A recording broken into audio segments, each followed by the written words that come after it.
Assalamualaikum warahmatullahi wabarakatuh. Perkenalkan, kami dari kelompok 11 mata kuliah Rekayasa Kebutuhan Perangkat Lunak kelas D. Hari ini kami akan membahas mengenai Lean Software Development. Anggota kami ada 4, saya sendiri Zaskia Muazzatun dengan NRP belakang 021.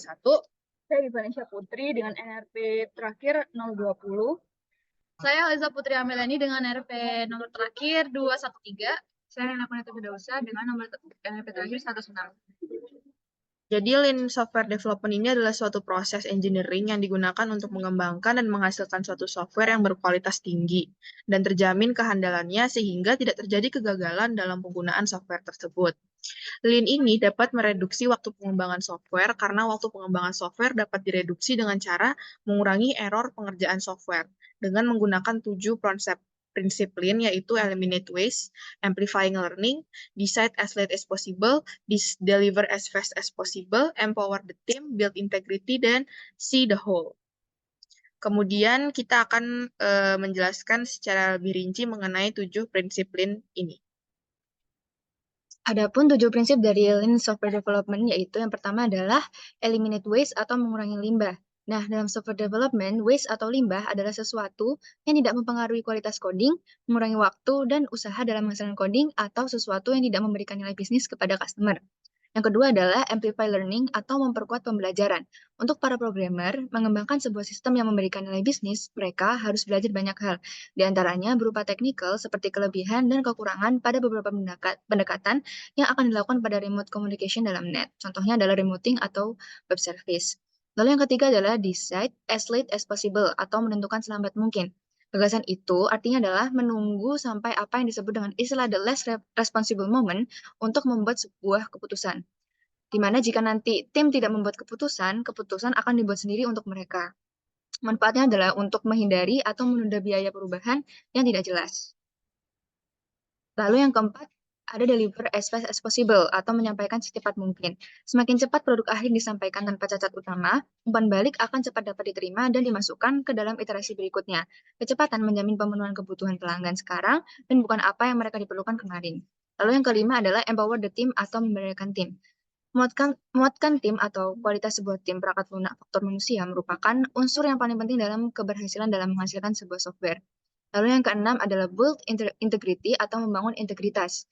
Integritas terbagi antara integritas perceived dan integritas konseptual. Pengujian, satuan, dan integrasi merupakan bagian utama dari integritas. Lalu yang terakhir adalah see the whole atau melihat secara menyeluruh. Pemikiran sistem sudah ada untuk sementara waktu, tapi respon khas untuk memecahkan masalah adalah untuk memprosesnya menjadi bagian-bagian, penyusunnya, dan mengoptimalkan setiap bagian individu. Ini adalah suboptimasi yang mengarah ke tragedy of the commons.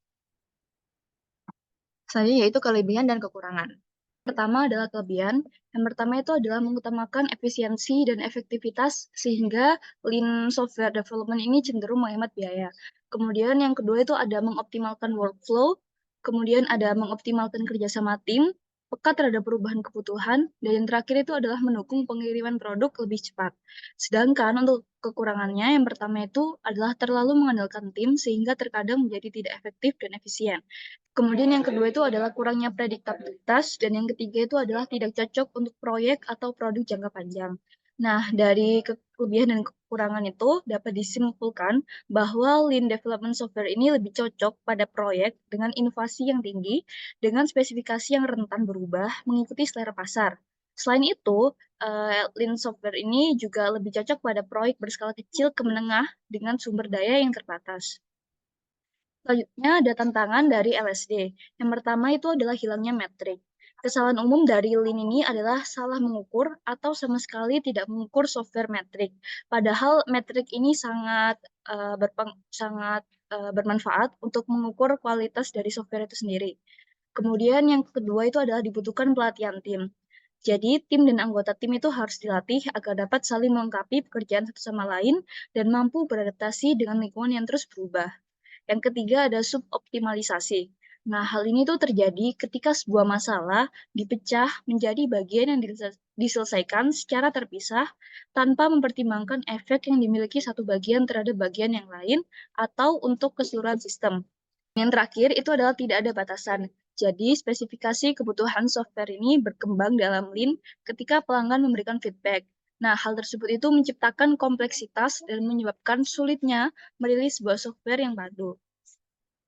Selanjutnya ada manfaat dari LSD.